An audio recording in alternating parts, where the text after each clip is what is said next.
Hello, my name is Ji Seo. I am a biology major at California State University, San Marcos, and I've had the wonderful opportunity to research at Dr. Rojas and Dr. Mora's lab through the NIH SenNet CUSP internship program at The Ohio State University.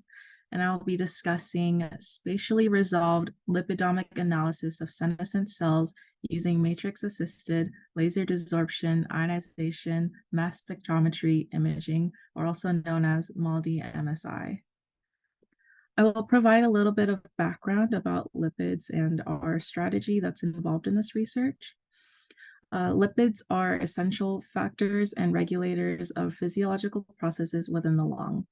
They are involved in a vital role in tissue homeostasis as well as orchestrating cellular communication to allow respiration. The lung, which is what we mainly research on, is an organ that is abundant of lipids and has active lipid metabolism. Any changes in lipid composition and levels can impact the function and physiology of the lung cells, which can ultimately lead to senescence. It is important to understand the role and regulations of lipids in senescent cells, which can aid in early detection and possible reversal of these rapidly aging diseases that's involved with senescence. We know the lipid pathways that are involved in metabolism. However, the connection between regulators of cellular senescence and senescence-associated lipid alterations is not fully known in the lung. Our strategy is to fully understand senescence and its associated lipids as we are analyzing the lipidomic data of primary human lung fibroblast and precision cut lung slices with accurate localization using MALDI-MSI, which is a technique that utilizes a laser which fires at the surface of the sample that breaks off portions of the tissue or cells, and the molecules and its compositions are analyzed. There are major lipid species that are involved in senescence, which promotes, inhibits, or regulates in senescence. The lipids that promote senescence are typically involved in inflammation and fibrosis, as they are involved in oxidative stress, which promote senescence. And the lipids that regulate senescence are vital in apoptosis and inflammation, which can aid in regulating those senescent cells. Lipids that inhibit senescence are involved in wound healing, as they suppress tumors and can regenerate tissues. To evaluate the lipidomic profiles, human lung tissue was obtained from a normal young donor, which was from the Comprehensive Transplant Center at The Ohio State University. The lung was then processed to obtain precision cut lung slices using a vibratome. And then the human lung fibroblasts are isolated by using enzymatic digestion. Human lung fibroblasts from the young donor at Passage 5 were treated with bleomycin for 48 hours to induce senescence. In the scheme of the ITO slide here, you can see the three groups that we used for the MALDI. The first group was the healthy young donor, the second group was the replicative senescence, and the third one was the bleomycin treated fibroblasts, which shows that we have two different types of senescence. And then the MALDI has 6 critical steps. The first step is poly-D lysine-coated slides, which allows for better adhesion of the fibroblasts onto the slide. The cells then undergo fixation and washing before freezing at negative 80 degrees Celsius. The slides are then applied with DAN, which is the matrix, using a sprayer to allow for even coating. And then the matrix is recrystallized to enhance the visualization from the MALDI. And the slides are then analyzed in positive and negative ionization mode. And then the last step involves the data workup using SCILS and Excel or GraphPad. these are the following images that were obtained. These three use 10x magnification. And as you can see, there are a little bit of different morphologies on the bleomycin-treated cells, as bleomycin induces senescence since they are a chemotherapeutic agent associated with pulmonary fibrosis, DNA damage, and oxidative stress.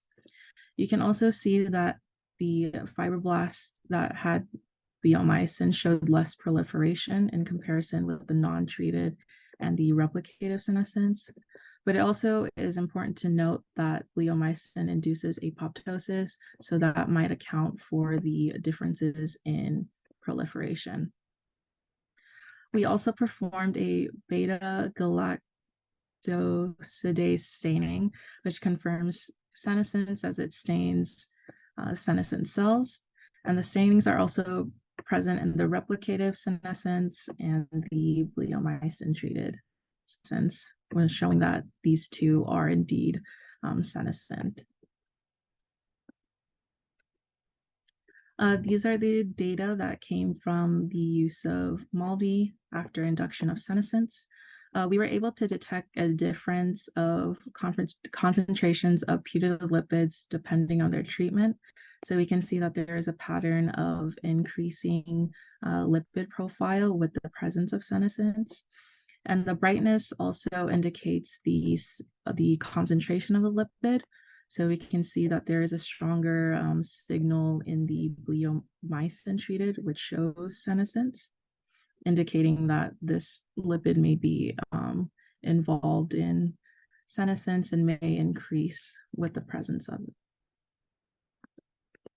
We also detected another pattern of a decreasing putative lipid with the presence of senescence, and the brightness of the lipid is brightest and the stronger signal in the healthy lungs in comparison to the senescent cells. So we can see that it just decreases with the presence of senescence. And we also processed PCLS, or precision cut lung slices, for MALDI. And we prepare this with the human donor lung, which is then inflated with 3% agarose and incubated in cold 1x PBS. We use a vibratome to slice the lungs in 400 micrometer thickness. And then it is then treated with bleomycin for 48 hours and then culture for 7 days, which is the same process for the bleomycin treated fibroblasts. These sections are then placed on the ITO and glass slides. These slides with the tissue are sprayed with the jam matrix again, and then recrystallized to allow for better visualization, and used the positive and negative on ionization mode on MALDI-2, and then that data was used by Excel or GraphPad. For the PCLS lipidomic data, it is shown that there is a higher signaling of another putative lipid in the bleomycin treated cell in PCLS in comparison to the control. The lipid involved may be associated with senescence, as we did another beta gal staining, which shows senescence again, since it is a biomarker to detect senescence. So our conclusions are: we identified differences in lipidomic profile between non-senescent and senescent cells.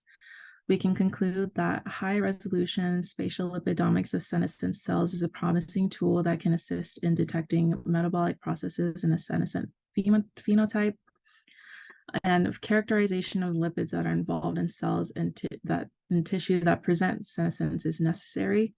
Although we did find those putative lipids, we don't have the exact lipids that are involved in those patterns or in senescence. We only know the molecular weight, so it is a bit difficult to characterize those lipids. And future directions, we would like to have further understanding of senescence by incorporating MALDI imaging, since it does localize, and we could possibly target certain areas of the lung that present senescence. and we would like to incorporate it with omics data just to have a full understanding of different factors that are involved in senescence. But in this case, we'd like to integrate with bioinformatics analysis of scRNA sequence and spatial transcriptomics. And ultimately, we'd like to develop xenotherapeutics, as this is a rapidly aging disease with senescence, and it's difficult to reverse. So early detection using lipid molecules could help develop a xenotherapeutic. Lastly, I would like to thank the Rojas and Moore Laboratory for having me in their research lab.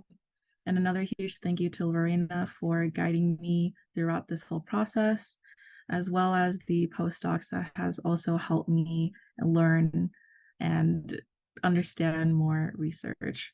Another huge thank you to NIH SenNet Consortium for allowing me to have this wonderful opportunity for me to grow and propel in my future endeavors.